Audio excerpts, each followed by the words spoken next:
ನಿರಾಕಾರ ಗುರು ಗುರುರೇ ನಿರ್ಗುಣ, ಗುರು ಸೃಷ್ಟಿಕಾರ ಗುರು ವಿಶ್ವಂಬರ,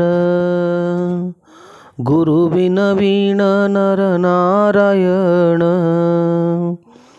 ಗುರು ಚರಿತಾಸೇಕರ ಪಾರಾಯಣ. ಎಲ್ಲ ಸ್ವಾಮಿ ಸಮರ್ಥರ ಭಕ್ತಾದಿಗಳಿಗೆ ನಿಮ್ಮನೆ ಹುಡುಗ ಸಂತೋಷ್ ಪತಂಗೆ ಮಾಡುವ ನಮಸ್ಕಾರಗಳು. ವೀಕ್ಷಕರೇ, ಮಹಾರಾಜರ ಅನುಭವಗಳನ್ನು ಎಷ್ಟು ಹೇಳಿದ್ರೂ ಕೂಡ ಕಡಿಮೆನೇ. ಎಲ್ಲಿಂದಾದರೂ ಒಂದು ಹೊಸ ಅನುಭವ ಹುಡುಕೊಂಡು ಬಂದೇ ಬರುತ್ತೆ. ಇಂಥದ್ದೇ ಒಂದು ಅನುಭವ ಮದುವೆಯಾಗಿ 25 ವರ್ಷದ ಮೇಲೆ ಮಗುವಾಗಿರೋದು. ಈ ಅನುಭವ ಗೋರೆಗಾಂವ್ ಅನ್ನೋ ಒಬ್ಬ ಊರಿನ ಮಹಿಳೆಯ ಕಥೆ ಇದು. ಇವ್ರ ಹೆಸರು ನಂದಿತಾ ಅಂಥೇಳಿ. ಇವರಿಗೆ ಸಿಕ್ಕಾಪಟ್ಟೆ ಆಸ್ತಿ ಅಂತಸ್ತು ಎಲ್ಲ ಇರುತ್ತೆ. ಇದ್ದಾಗ ಮಕ್ಕಳಿರಲ್ಲ. ಈ ಮಕ್ಕಳು ಇರಲ್ಲ ಅನ್ನೋ ಒಂದು ಸಮಸ್ಯೆ ಇದೆಯಲ್ಲ,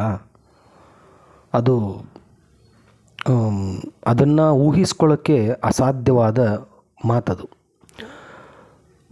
ಅದರ ನೋವು ಬಹುಶಃ ಮಕ್ಕಳಾಗದೇ ಇದ್ದವ್ರಿಗೇ ಗೊತ್ತಿರುತ್ತೆ ಆ ನೋವು ಏನು ಅಂಥೇಳಿ. ಸೊ ನಂದಿತಾ ಅವರು ಮದುವೆಯಾಗಿ 1 ವರ್ಷ ಆಗುತ್ತೆ, 2 ವರ್ಷ ಆಗುತ್ತೆ, ಮಕ್ಕಳೇ ಆಗಲ್ಲ. ಸೊ ಸುಮಾರು ಟ್ರೀಟ್ಮೆಂಟ್ ತೊಗೊತಾರೆ, ಸುಮಾರು ಹಾಸ್ಪಿಟ್ಲಿಗೆ ತೋರಿಸ್ತಾರೆ, ನಾಟಿ ವೈದ್ಯರ ಹತ್ರ ಹೋಗ್ತಾರೆ, ಏನಾದರೂ ಮಕ್ಕಳಾಗಲ್ಲ. ಕೊನೆಗೆ ಗಂಡನಿಗೆ ಇವರು ಹೇಳ್ತಾರೆ,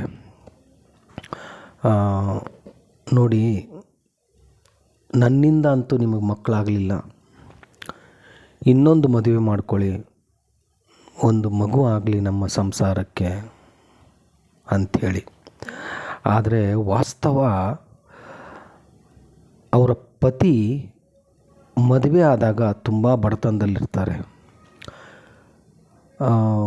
ಇವ್ರ ಗಂಡನಿಗೆ ಏನು ಫೀಲಿಂಗ್ ಇರುತ್ತೆ ಅಂದರೆ, ನಾನು ಎಷ್ಟೇ ಸಂಪಾದನೆ ಮಾಡಿದ್ರೂ ಕೂಡ ಮನೆ ಗೃಹಲಕ್ಷ್ಮಿ ಅನ್ನೋಳು ನೀನೇ. ಈ ಆಸ್ತಿ ಅಂತಸ್ತು ನಾನು ಇವತ್ತು ಸಂಪಾದನೆ ಮಾಡಿದ್ದೀನಿ ಅಂತಂದರೆ ಅದು ನಿನ್ನ ಕಾಲ್ಗುಣದ ಮಹಿಮೆ. ಸೊ ನಾನು ಇನ್ನೊಂದು ಮದುವೆ ಮಾಡಿಕೊಂಡು ನಿನಗೆ ಮೋಸ ಮಾಡೋಕ್ಕೆ ನನ್ನ ಮನಸ್ಸು ಒಪ್ತಾ ಇಲ್ಲ ಅಂಥೇಳಿ ಹೆಂಡತಿ ಹತ್ರ ಹೇಳಿದಾಗ, ಹೆಂಡತಿ ಎಷ್ಟು ಅವತ್ತು ಗಂಡನ್ನು ತಪ್ಕೊಂಡ್ಬಿಟ್ಟು ಹತ್ತು ಬಿಡ್ತಾಳೆ ಅಂದರೆ ಅಷ್ಟು ನಂದಿತಾ ಅವರು ಗಂಡನ್ನು ತಪ್ಕೊಂಡು ಹತ್ತು ಬಿಡ್ತಾರೆ. ಸೊ ಆಯಿತು, ನಮ್ಮ ಹಣೆ ಬಾರದಲ್ಲಿ ಇದ್ದಂಗೆ ಆಗಲಿ ಅಂಥೇಳಿ ಸುಮಾರು 15 ವರ್ಷ ಹೀಗೆ ಕಳೆದೋಗ್ಬಿಡುತ್ತೆ. 15 ವರ್ಷ ಆದಮೇಲೆ ಇವರು ಏನು ಮಾಡ್ತಾರೆ, ಬೇರೆ ಊರಿಗೆ ಇವ್ರಿಗೆ ಜಾಬ್ಗೆ ಕಾಲ್ ಬರುತ್ತೆ. ಯಾರಿಗೆ? ನಂದಿತಾ ಅವ್ರಿಗೆ. ಸೊ ಆ ನೋವಲ್ಲಿ ಆ ಜಾಬ್ ಮಾಡಿಕೊಂಡಾದರೂ ಮರಿಬೋದು ಅಂಥೇಳಿ ಗಂಡನ್ನು ಒತ್ತಾಯ ಮಾಡಿಕೊಂಡು ಸೊ ಬೇರೆ ಊರಿಗೆ ಟ್ರಾನ್ಸ್ಫರ್ ತಗೋತಾರೆ. ಅಲ್ಲಿ ಇವರ ಲಕ್ಕು ಹೆಂಗಿರುತ್ತೆ ಅಂದರೆ, ಅದೃಷ್ಟ, ಇವರು ಆಫೀಸ್ಗೆ ಹೋಗುವ ದಾರಿಯಲ್ಲಿ ಕಾಲ್ನಡಿಗೆಯಿಂದ ಹೋಗ್ತಾ ಇರ್ತಾರೆ. ಇವರು ಪ್ರತಿ ದಿವಸ ಸ್ವಾಮಿ ಸಮರ್ಥರದು ದೇವಸ್ಥಾನ ಇರುತ್ತೆ. ಇವರು ಏನು ಮಾಡೋರು ಅಂತಂದರೆ, ದೇವಸ್ಥಾನ ಒಳಗಡೆ ಹೋಗ್ತಿರಲಿಲ್ಲ. ಈ ಸಾಮಾನ್ಯವಾಗಿ ಹಿಂದೂ ಮಹಿಳೆಯರಿಗೆ ಅಥವಾ ಗಂಡು ಮಕ್ಕಳಿಗೆ ಒಂದು ಫೀಲಿಂಗ್ಸ್ ಇರುತ್ತೆ. ಏನು ಅಂತಂದರೆ, ಎಲ್ಲಿ ದೇವಸ್ಥಾನ ಕಂಡ ತಕ್ಷಣ ತಮ್ಮ ಕಾಲಲ್ಲಿರೋ ಚಪ್ಪಲಿನ ಬಿಟ್ಬಿಟ್ಟು ನಮಸ್ಕಾರ ಮಾಡ್ಕೊಂಡು ಹೋಗೋದು. ಸೊ ಇವರು ಸುಮಾರು 2 ವರ್ಷ ಆದರೂ ಕೂಡ ಒಂದು ದೇವಸ್ಥಾನದ ಒಳಗಡೆ ಹೋಗ್ತಿರಲ್ಲ. ಬಟ್ ಹೋಗೋದು ದೂರಿಂದಾನೇ ನಮಸ್ಕಾರ ಮಾಡೋದು, ಹೋಗ್ಬಿಡೋದು, ಇದೇ ಥರ.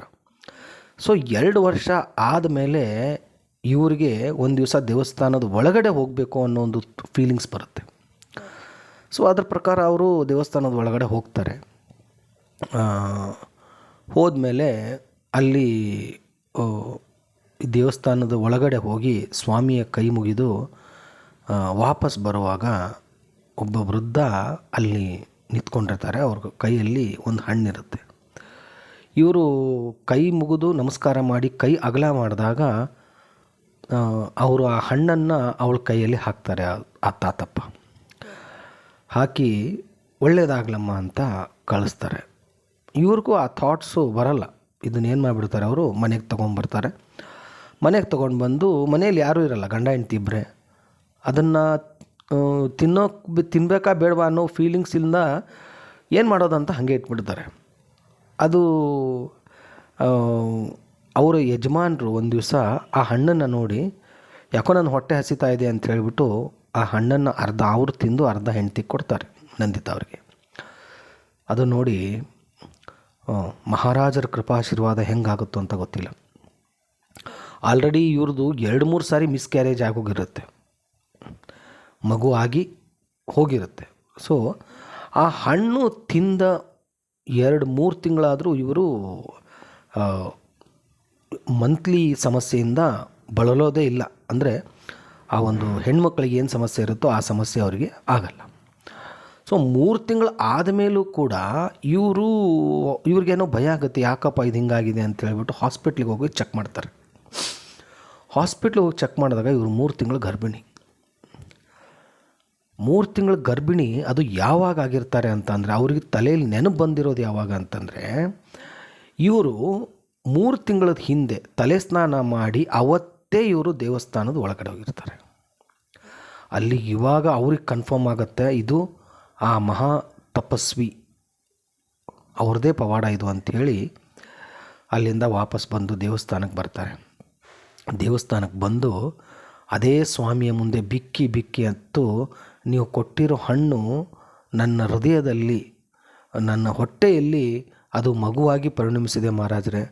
ಆ ಮಗುನ ನೀವು ನನ್ನ ಕೈಗೆ ತಂದು ಕೊಡೋದು ನೀವೇ ಅಂಥೇಳಿ ತುಂಬ ವಿಜೃಂಭಣೆಯಿಂದ ಪೂಜೆ ಮಾಡ್ತಾರೆ.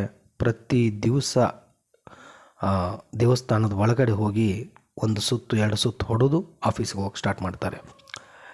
ಇದು ಹೆಂಗಾಗೋಗುತ್ತೆ ಅಂತಂದರೆ, ಪ್ರತಿ ದಿವಸ ಆ ಒಂದು ಪಾಸಿಟಿವ್ ವ್ಯೂಸು ಆ ತಾಯಿ ಜೊತೆ ಆ ಮಗುಗೂ ಬೀಳಕ್ಕೆ ಸ್ಟಾರ್ಟ್ ಆಗುತ್ತೆ ಒಳಗಡೆ ಹೊಟ್ಟೆಯಲ್ಲಿ. ಇದು 100% ಇದು ನನಗೆ ಎಕ್ಸ್ಪೀರಿಯೆನ್ಸ್ ಇದೆ, ಇದು ಆಗೋದಂತೂ ಸತ್ಯನೇ. ಸೊ ಇಲ್ಲಿ ಏನಾಗೋಗ್ಬಿಡುತ್ತೆ, ಆ ಮಗು ಗಂಡು ಮಗು ಹುಟ್ಟುತ್ತೆ ಅವರ ಹೊಟ್ಟೆಯಲ್ಲಿ. ಆಗಿ ಕೈಗೆ ಬಂದಾಗ ಅದಕ್ಕೆ ಅವರು ಎಂಥ ಅದ್ಭುತವಾಗಿರ್ತಕ್ಕಂಥ ಖುಷಿ ಆಗೋಗುತ್ತೆ ಅಂತಂದರೆ, 20 ವರ್ಷದ ಮೇಲೆ ಒಂದು ಗಂಡು ಮಗು ಕೈಗೆ ಸೇರುತ್ತೆ ಅಂದರೆ ಆ ತಾಯಿಗೆ ಸಿಕ್ಕಂಥ ಒಂದು ಸಂತೋಷ, ಆ ಒಂದು ಹ್ಯಾಪಿಯೆಸ್ಟ್ ಮೂಮೆಂಟು ಪ್ರಪಂಚದಲ್ಲಿ ಯಾವುದಕ್ಕೂ ಅದು ಸಮ ಅಲ್ಲ. ಅವ್ರು ಏನು ಮಾಡ್ತಾರೆ ಅಂದರೆ, ಆ ಮಗುನ ತೊಗೊಂಡೋಗಿ ಸ್ವಾಮಿ ತೊಡೆ ಮೇಲೆ ಹಾಕಿ, ಇದು ನನ್ನ ಮಗು ಅಲ್ಲ, ಇದು ನಿಮ್ಮ ಮಗು ಅಂಥೇಳಿ ಆ ಮಗುಗೆ ಸ್ವಾಮಿಯ ಹೆಸರಿಡ್ತಾರೆ, ಸಮರ್ಥ ಅಂಥೇಳಿ. ಸೊ ಇಲ್ಲಿ ಆ ಮಗು ಬೆಳೀತಾ ಬೆಳೀತಾ ಬೆಳೀತಾ ಇವಾಗ ಸುಮಾರು ಒಂದು 3 ವರ್ಷದ ಮಗು ಆಗಿದೆ. ಆ 3 ವರ್ಷದ ಮಗು ಎಷ್ಟು ಪರಿಜ್ಞಾನ ಇದೆ ಆ ಮಗುಗೆ ಅಂದರೆ, ಇವಾಗಲೇ ಸ್ವಾಮಿ ಸಮರ್ಥರು ಪೂಜೆ ಮಾಡುತ್ತೆ ಆ ಮಗು. ಸೊ ಸ್ವಾಮಿಯ ವಿಗ್ರಹ ಕಂಡ ತಕ್ಷಣ ಕೈ ಮುಗಿಯುತ್ತೆ. ನೋಡಿ, ಮಕ್ಕಳು ಹುಟ್ಟಿಸೋದು ಇಂಪಾರ್ಟೆಂಟ್ ಅಲ್ಲ, ನಾವು ಹುಟ್ಟಿಸಿರೋ ಮಕ್ಕಳು ಎಷ್ಟರ ಮಟ್ಟಿಗೆ ಸಮಾಜನ ಆಳ್ತವೆ, ಸಮಾಜದಲ್ಲಿ ಕೆಟ್ಟವನಾಗಿ ಬದುಕ್ತಾವ, ಒಳ್ಳೆಯವನಾಗಿ ಬದುಕ್ತಾರ, ಸಮಾಜಕ್ಕೆ ಮಾದರಿಯಾಗಿ ಬದುಕ್ತಾನೆ ಅನ್ನೋದು ಇಂಪಾರ್ಟೆಂಟು. ಇವಾಗ ಅದ್ರ ಬಗ್ಗೆ ಹೇಳೋದು ಬೇಡ. ಸೊ ನಂದಿತಾ ಅವರು ಈ ಒಂದು ಅನುಭವನ ಹಂಚ್ಕೊಂಡಿದ್ದಾರೆ. ಅವ್ರ ಕಣ್ಣಲ್ಲಿ ಬರೋ ನೀರು ಒಂದೊಂದು ಸತ್ಯದ ನುಡಿಗಳನ್ನ ನುಡಿತಾ ಇತ್ತದು. ಎಷ್ಟು ಅದ್ಭುತ ಅಲ್ವಾ? ಅಷ್ಟು ಸಂಪಾದನೆ ಮಾಡಿ ಒಂದು ಮಗು ಇಲ್ಲ, ಜಸ್ಟ್ ಆನ್ ದಿ ವೇ ಹೋಗುವಾಗ ಮಗು ಬೇಕು ಅಂತ ಅವ್ರೇನು ನಮಸ್ಕಾರ ಮಾಡ್ತಾ ಇರಲಿಲ್ಲ. ಆನ್ ದಿ ವೇ ಹೋಗುವಾಗ ಇತ್ತ ದೇವಸ್ಥಾನ ಕೈ ಮುಗಿದು ಹೋಗೋದು.